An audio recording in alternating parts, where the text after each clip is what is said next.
बाद माँ बाप में कितना साहस बचेगा, कितना लड़ेंगे, कितना कहेंगे। हम इतने निराश हो जाए कि तुम भैया जो कर दो सब सही, मेरा बेटा चला गया। तो ऐसा होगा नहीं, ऐसा होगा नहीं। हम अपने बेटे की न्याय की लड़ाई लड़ेंगे। हमें अपनी न्यायपालिका पे भरोसा है और हम ये जानते हैं अगर हमारे अधिकारी चाह जाए, हमारा योगी सरकार चाह जाए तो निश्चित दूध का दूध पानी का पानी होगा। 17 नवंबर 2020 उत्तर प्रदेश की राजधानी लखनऊ में रायबरेली रोड स्थित वृंदावन कॉलोनी में रहने वाले रजत बाजपेयी को उसका दोस्त बुला कर ले गया। अगले दिन रजत की बॉडी वाटर डंपिंग ग्राउंड से मिली। रजत के परिवार ने रजत की हत्या का शक जताया। आरोप रजत के दोस्तों पर था। रजत के शरीर पर कई चोटें थीं, लेकिन लखनऊ पुलिस उन चोटों पर क्या दावा कर रही है, जरा रजत की मां से सुनिए।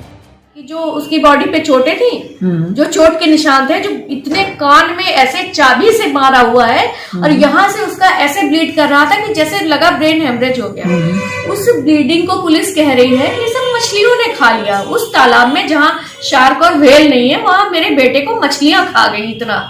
और जो उसकी चोट है तो वो उसको गिरने से लग गई होगी। और जिनके मैंने त्रिवेदी उसको लेके गए, जिन्होंने उसे धमकी दी, उसका एक ऑडियो हमें मिला क्योंकि वो लगातार धमकी दे रहा था। उसने कहा तो मैं नंगा करके मारूंगा और ऐसी जगह मारूंगा जहां तुझे पानी भी ना मिले। अच्छा, जिन लोगों को आपने नामजद किया था मुकदमे में, तो उन लोगों के खिलाफ कार्रवाई को लेकर के पुलिस की क्या भूमिका रही?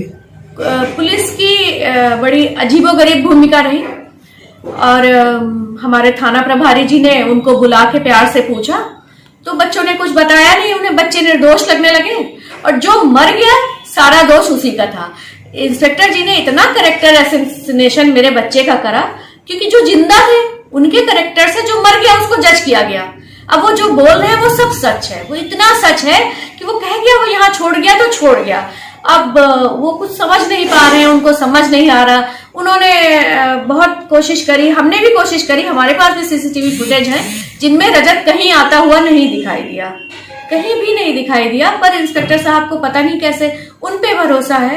जो मर गया उसके सारा जो चरित्रहीनता है वो जो जिंदा है उनके आधार पे है। ये हमारी पुलिस ने किया और हमारी पुलिस इतनी असमर्थ है कि वो हमसे कहती कि मैडम आप आके पूछिए तो शायद कुछ पता चले। रजत की मौत को 1 महीने से अधिक का समय हो चुका है। परिवार आला अधिकारियों से शिकायतें भी कर चुका है, लेकिन अब तक कोई रिजल्ट नहीं निकला। हमने कमिश्नर सर से की, उन्होंने भी किसी को कहा, मुझे नहीं मालूम उन्होंने किसको कहा, जो जांच कर रहे हैं। पर हमें अभी तक ऐसा कुछ नहीं पता है कि उन्होंने कुछ ऐसी जांच की है। हमें वो बुला रहे हैं बार बार कि आप थाने आइए, आप पूछ लीजिए आके इनसे। तो हमारी तो हिम्मत ही नहीं कि अपने बेटे के कातिल से क्या पूछें।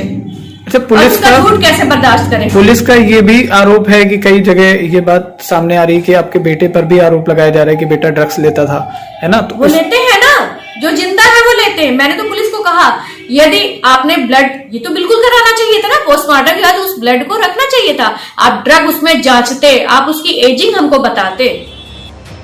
न्याय की आस कमजोर पड़ती जा रही है। रजत का परिवार लगातार बड़े आरोप लगा रहा है। पुलिसिया रसूख और पुलिस की मिलीभगत के आरोप में कितना सच है ये तो जांच के बाद वक्त बताएगा, लेकिन जरा रजत की मां के आरोप सुन लीजिए। एक तो ये है कि अर्पित त्रिवेदी के जो दादाजी हैं वो प्रयाग से इनकाउंटर स्पेशलिस्ट इंस्पेक्टर थे, रिटायर हुए हैं। और हमारे इंस्पेक्टर साहब भी प्रयाग से आए हैं, तो कोई प्रयाग कनेक्शन होगा, एक बात। दूसरी बात ये डिपार्टमेंटल प्रेशर है कि डिपार्टमेंट का पुलिस का बच्चा कैसे गलती करेगा ना। गलती तो आम आदमी करती है, पुलिस कहाँ गलती करती है ना, उनके बच्चे करेंगे। वो नीट एंड क्लीन है, उसकी कोई गलती नहीं है। जो बच्चा मर गया सारी गलती उसकी है। अब तो वो है नहीं, बता कहती इसका, अरे अर्पित के पिताजी को मेरे बेटे ने खून दिया पिछले साल जो वो जिंदा हुए। अच्छा, अभी सरकार से आप क्या चीजें मांग करती हैं? ऐसा हो गया तो मुझे एक कहीं ना कहीं बड़ी अंदर से तसल्ली थी कि चलो योगी सरकार है, सबके लिए न्याय इस सरकार का एजेंडा है। हम लोग भी भाजपा को सपोर्ट करते हैं, उनको वोट देते हैं। बड़ी उम्मीद जगी थी कि हमारा सब कुछ बदल रहा है। चलो ये भाग्य में लिखा था, हो गया जो भी था। पर ये नहीं सोचा था कि योगी सरकार के पुलिस ऑफिसर और पुलिस इंस्पेक्टर इतने ज्यादा असहाय हैं कि एक लड़के को अरेस्ट नहीं कर सकते। 1 महीना हो गया, हम लोग तो यही जानते थे। मैं कह रही हूँ 302 का, उसने मारा मेरे बेटे को।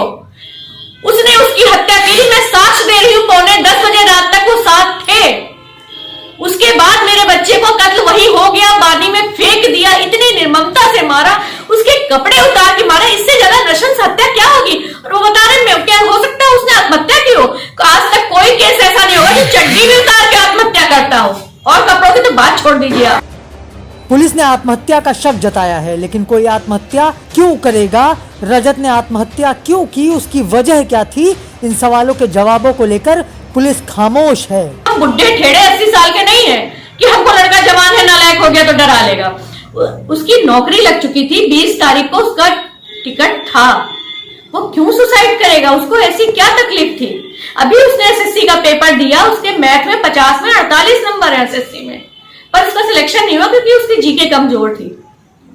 इसके बाद वो लड़का सुसाइड कैसे, और वो लास्ट कॉल ऑडियो कोई भी अधिकारी सुने, कोई भी सुन के बता दे क्या इसमें जो लड़का बात कर रहा है क्या वो सुसाइड करेगा अगले मोमेंट पे। वो कह रहा है रेस लगाने की क्या बात आई है, दिमाग की रेस लगाते, मेरे दिमाग से रेस लगा के दिखाओ। मामले में एसीपी कैंट बीनू सिंह का कहना है कि घटना के रिक्रिएशन की योजना बनाई जा रही है।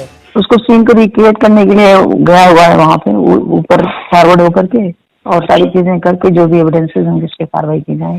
इंजीनियर रजत बाजपेयी की मां ने सीएम योगी से न्याय की गुहार लगाई है। उन्हें उम्मीद है कि सच सामने आएगा। उम्मीद हमें भी है कि रसूखदार सत्ता को बरगलाने की कोशिश में कामयाब नहीं होंगे और जल्द दूध का दूध और पानी का पानी होगा।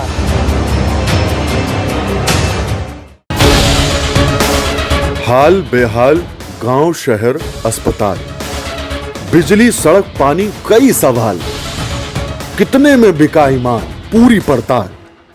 किसने लगाया चूना, किसका बवाल। सुनो सरकार,